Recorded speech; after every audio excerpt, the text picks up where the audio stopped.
Hey, it's me, Vicki Marie, and I have to excuse my voice today. Last night I did quite a long live stream, almost 2 hours, which is a lot for me, and I can really feel it this morning. I've got like a tickle in the back of my throat. Probably if I was a singer, people would tell me to rest my voice, but that's difficult for me. Now, yeah, every now and again it just makes me do a little cough. Okay, so hope you're all well, and I've just come on. I'm just making this video. You know, I've been following Vicki and her brilliant analysis of the Fitbit, also of the results of the autopsy, and she sent the email to the forensic pathologist, Home Office Forensic Pathologist Unit,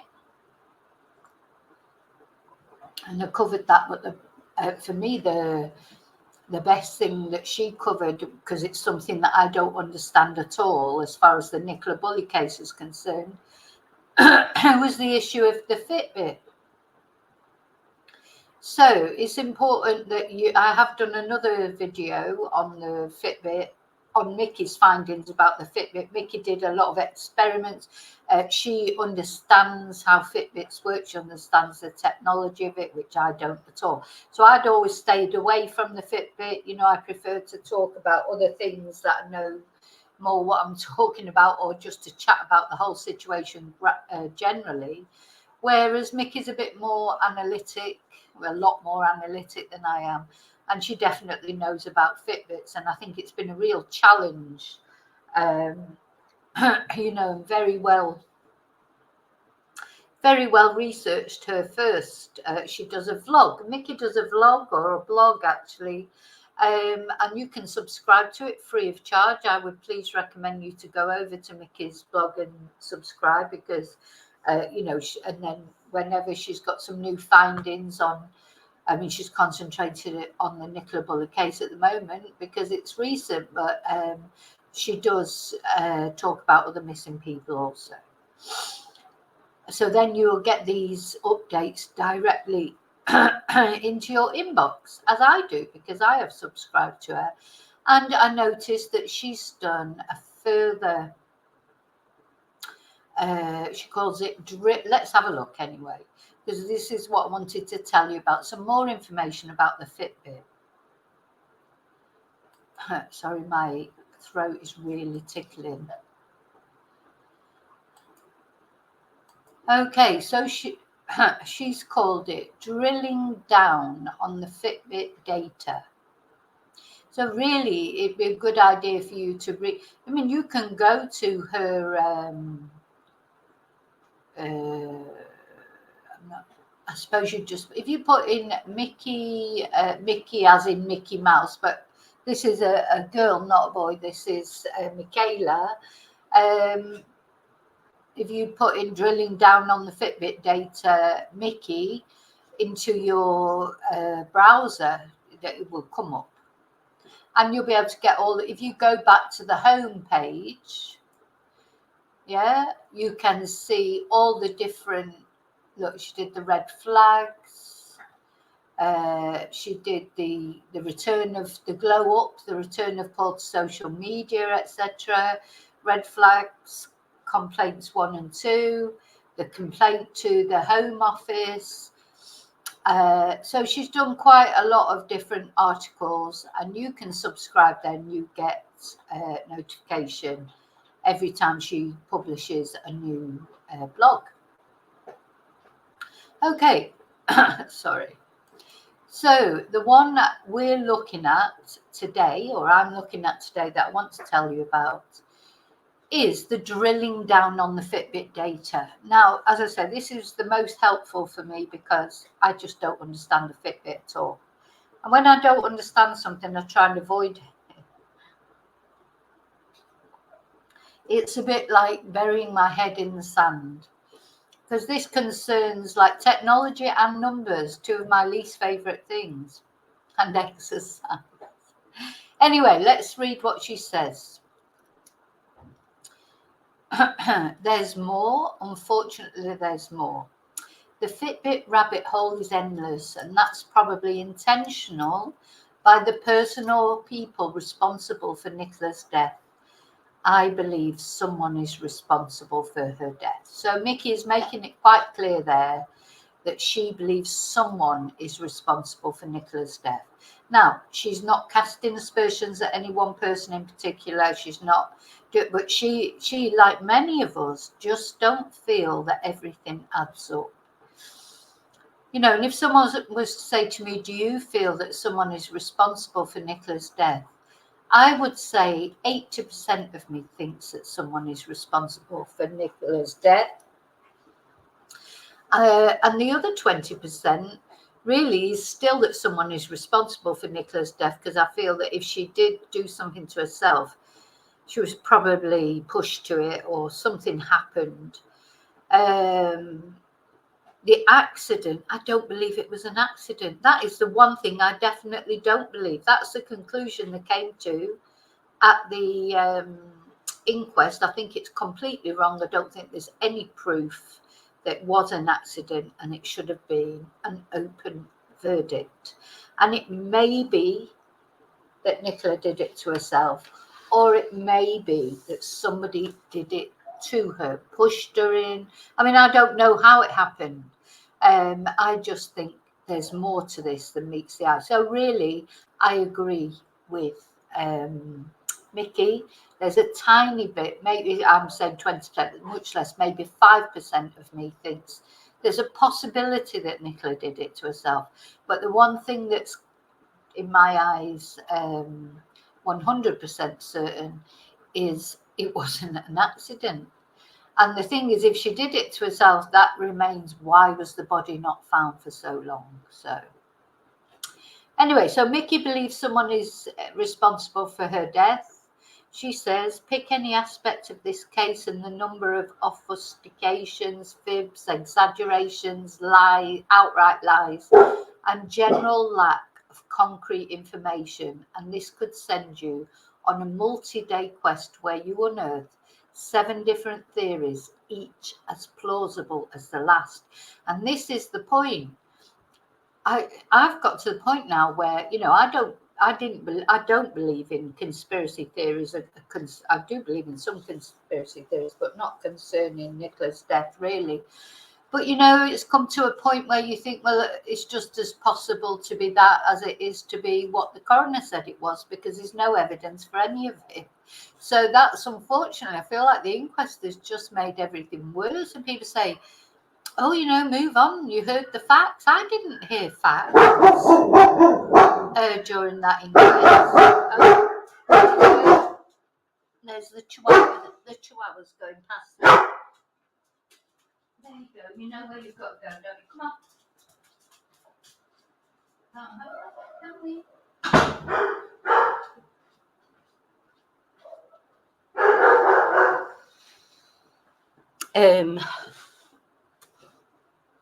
So yeah, every theory is just as plausible as the last. She's actually opened the door and come out the bathroom. Are you going to bark? Because if you're going to bark, you're just going straight back in. She's actually opened the door and let herself out the bathroom. So yeah, all theories, just one theory is just as likely as another. So where's the proof of any of it, even the official verdict?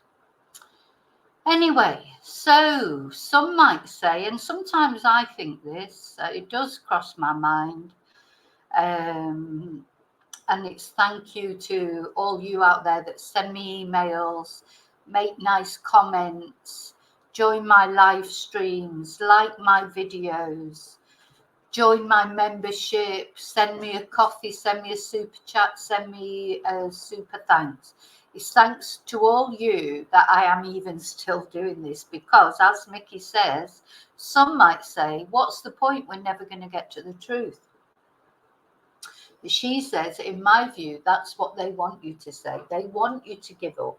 So let's never give up. Okay, that makes me quite emotional, that, because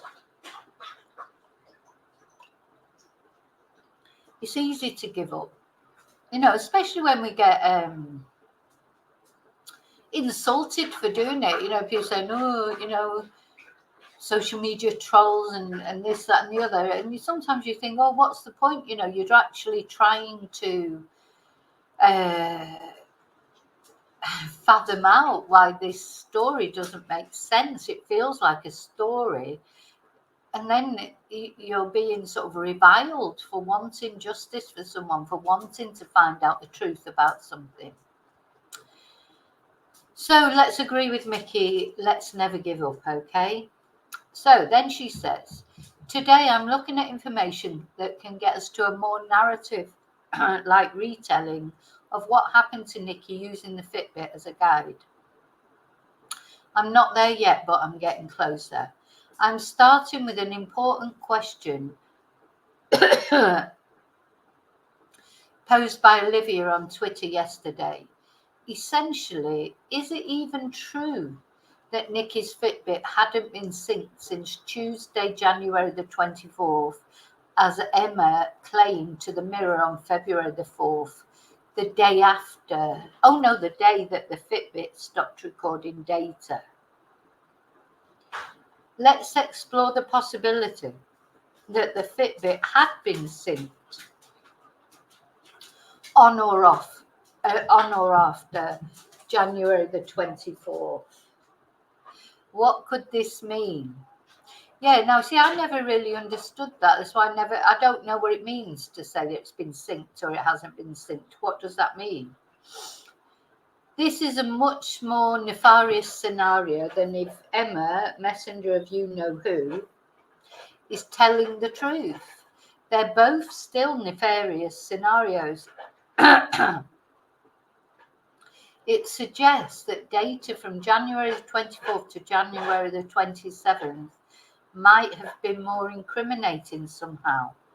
If it had been synced, it's possible someone deleted the data from January the 24th to 27th off Nikki's phone before handing it to the police to make it look as if it hadn't been synced since Tuesday the 24th.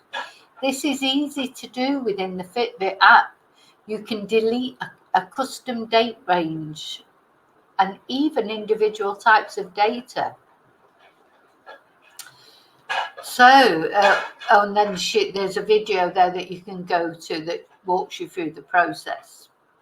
So then how did the police get the detailed January the 27th data weeks later? So she goes through some possibilities. One, because the data stayed on the device even when deleted from the app. And Mickey says this is unlikely based on what I know about these devices and similar brands. Two, because Fitbit owner Google owns everything, don't they? Privacy laws are shite, and they save people's deleted data, probably for circumstances such as these. As long as the January 27th data was synced with the Fitbit app on her phone at some point prior to DC Greenhouse doing it, that means it's synced to the cloud and was possibly recoverable by Google even after, theoretically, being deleted from the app by someone. I'm unclear about how long Google saves users' cloud data or whether they'd even admit to it, but you know they do.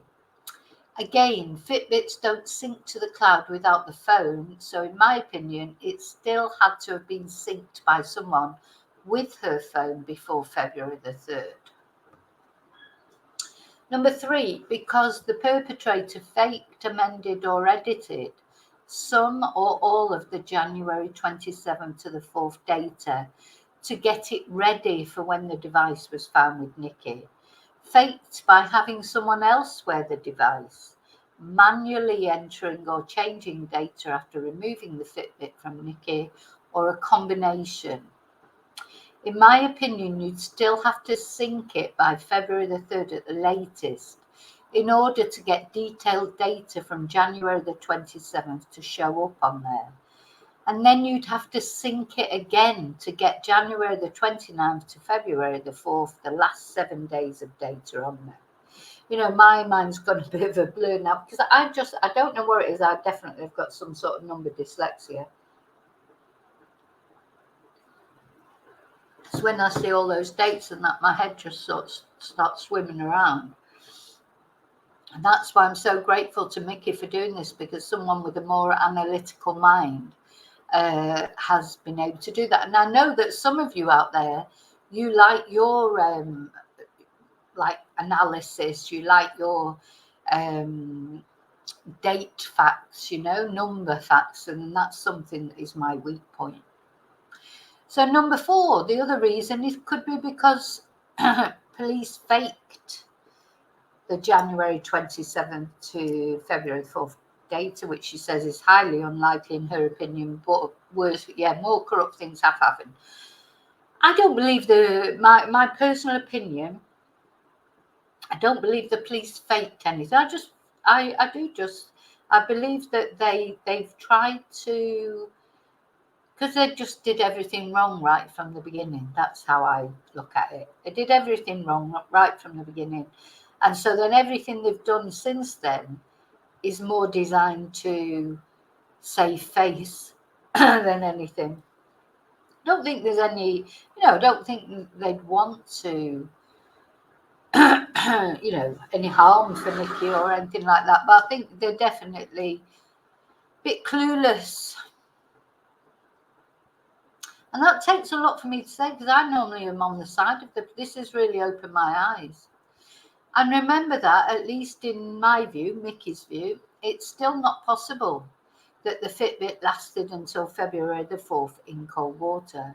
So regardless if Emma's second-hand statements were true or not, I believe the Fitbit was either kept by the perpetrator somewhere or kept on Nikki and likely removed, possibly charged, and definitely synced at some point in order for that January 27th to February 4th data to be retrievable by police after finding Nikki.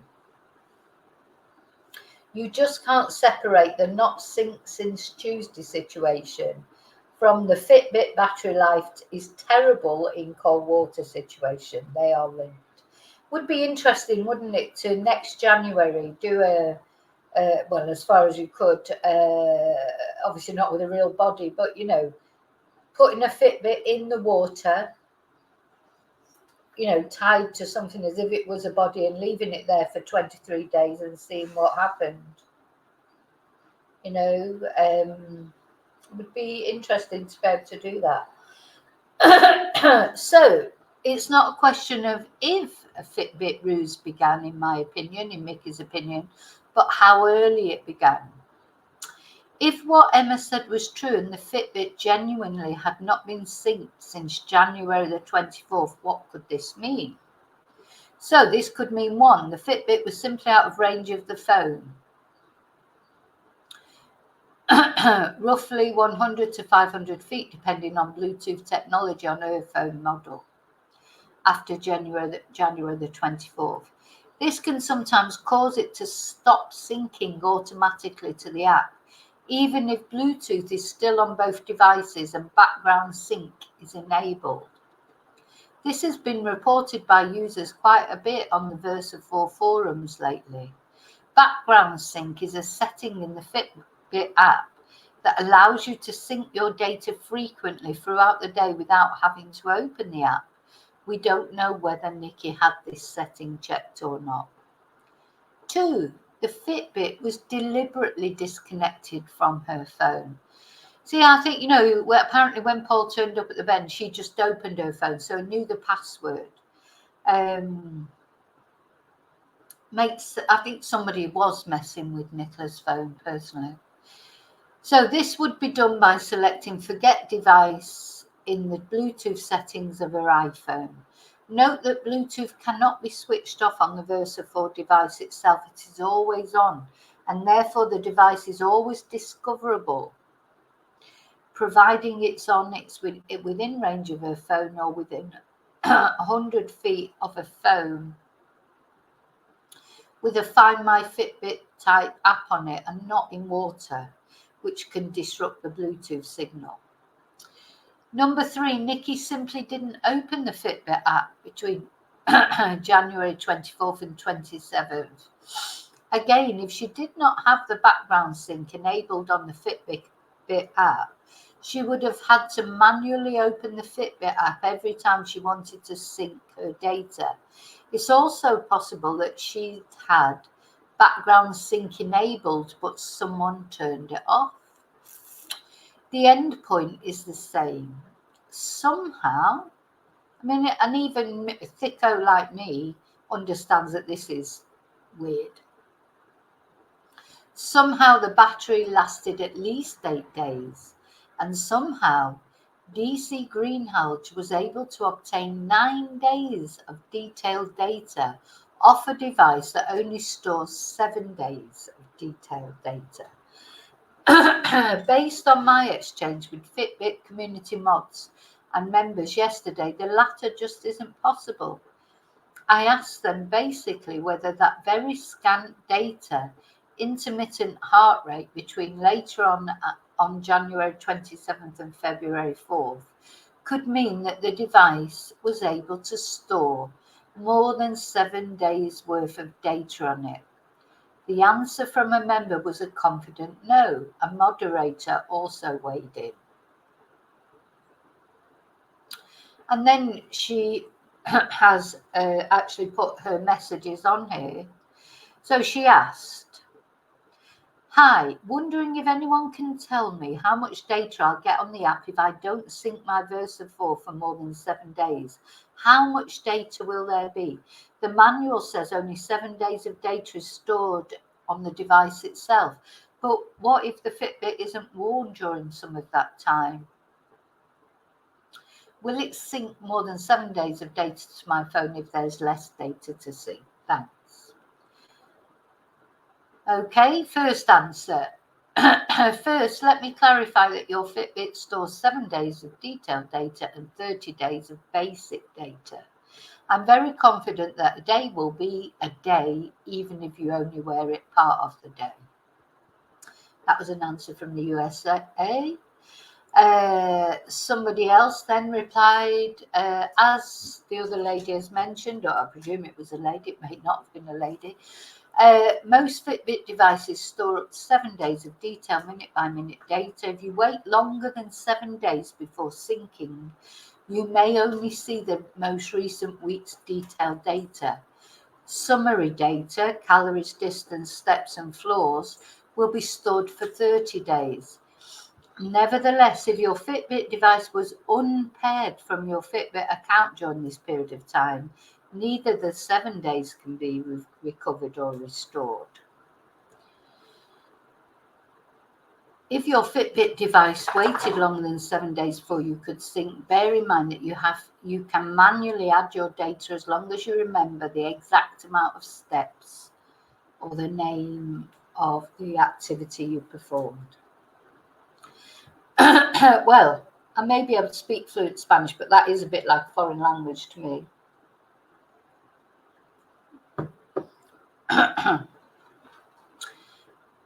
But then Mickey goes on to ask, just to clarify, if I sync again after, say, 9 days, I'll only see detailed data for the most recent days? Going back further than those 7 days, would I be able to see each step, HR data, etc., in greater increments like 15 minutes in the app, or just day summary? Thanks for your help. And the Mary Fitbit comes back to say, just the summary. Now, it may be worth, I don't know if Mickey's watching this or anyone, it may be worth asking for the Fitbit data under the Freedom of Information Act. I don't know, is it? I suppose that will be not be able to give them for public knowledge, but I don't know. When the mod says just the summary above, what she means is that for the days prior to January the 29th, this model or device is this model of device is only going to show you summary data, very loose and non-detailed data from each of these days. Summary data is a day summary that includes calories, distance, steps and floors. It is not going to give you the heart rate data and steps recorded in 15 minutes increments. that Greenhalgh described at the inquest. So, long story short, even if this device truly wasn't synced since January the 24th, as Emma originally claimed, all the possibilities I listed above are still possible here.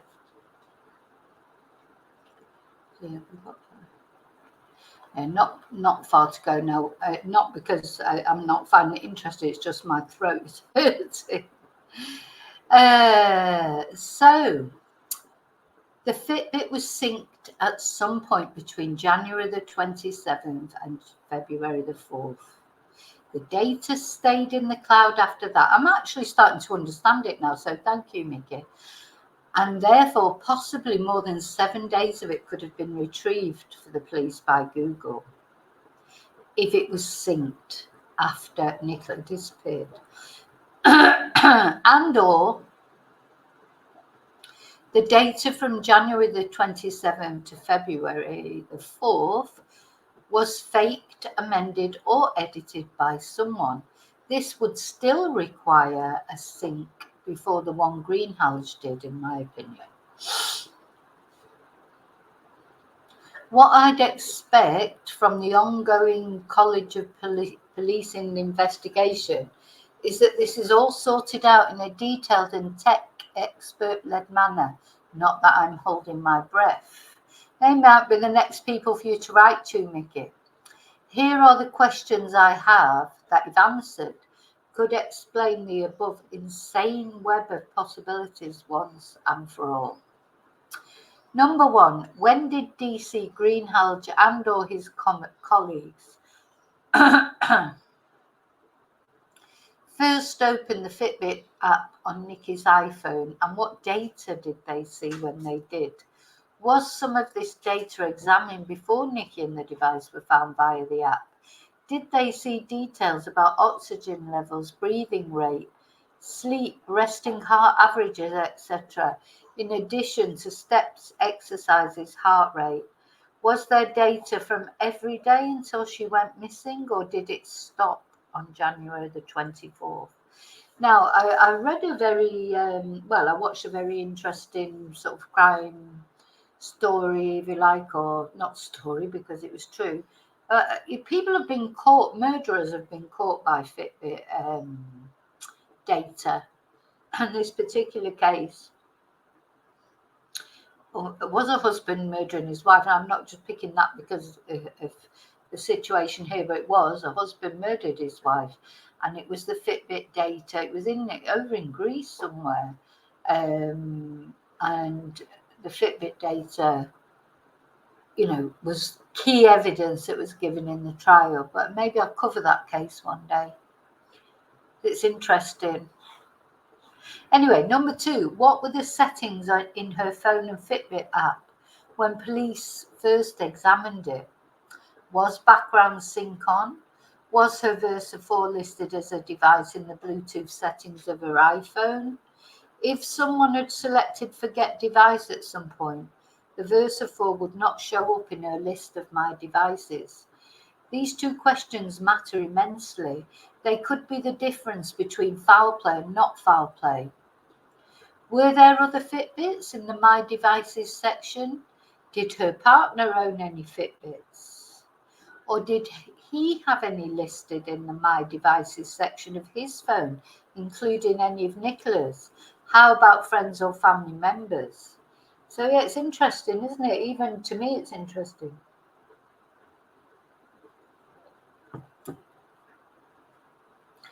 If the January 27th data was, as is presumed, not retrieved until the Fitbit was found with Nikki, how were so many details obtained?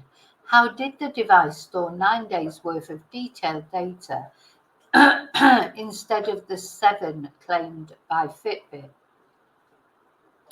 If Google helped retrieve the older data, how did they do this? If the data had not been synced to the Fitbit app cloud prior to Greenhalgh doing it, it could not be retrieved by Google because there is no direct sync between the Fitbits and the cloud. Lastly, and this one goes back to my original qualm with the Fitbit, how did the device battery last for 8 days in cold water? That just isn't possible. And Mickey, so she says, for all the reasons outlined here, and if you press and go into that, that's her previous findings that she did about the Fitbit, and she did very extensive testings, plunging her arm in freezing cold water, bless her, and found that it just, the device battery could not last. So Mickey finishes off, if you got through all this, thank you, on we go. So on we go. And, you know, when, let me go back to the full screen for me so that you can see me. Not that look, I mean, I literally have not even brushed my hair this morning. I went to bed with my hair up like this, and I got up this morning and it's still just there. I haven't brushed it, I haven't done anything. Just pure laziness, no other reason. So yeah, so that's what Mickey tells us. What do you think? And please go over to Mickey's, in the description box you'll find a link to go over to her blog and subscribe, and the more support she gets, the better, because she's probably exactly the same as me, that the more support, sometimes when you do feel like giving up about the Nicola Bulley case, and you know, you think, oh, of what the family said, oh, that's it, that's the official verdict, and you think, oh, maybe we should just accept it and move on. And then for me, I find that if I look back over some of the videos from the early days, I know why I'm doing it then, because then I remember why everybody felt suspicious. You know, there's something in this case, there's something, because I don't care what anyone says. People don't get so aerated about a case and so interested if it wasn't so mysterious, if it was cut and dried, even if there was one anomaly or even two anomalies, but not when there's bloody 300 anomalies. So that is the thing. So we need to carry on. So subscribing to Mickey's vlog will help her carry on, like know that she's doing things that people want her to do, instead of feeling like she's just a voice calling out in the wilderness. So thank you, Mickey, for that information. I will always, I'm assuming, I think it is okay with you. I think you're happy for me to do, to bring the research you do to a bigger audience, if you like. I'm not saying your audience isn't as big as mine, but it's a different audience. There'll be people watching me on this video that have never even heard of that, because I get, my subscribers are going up more or less 10 a day. So every day there's another 10 people that won't have seen my other videos that I did about you, and probably won't know anything about you. So I'll keep talking about it, presuming that's okay with you. And especially things like this, which I wouldn't even attempt without your information.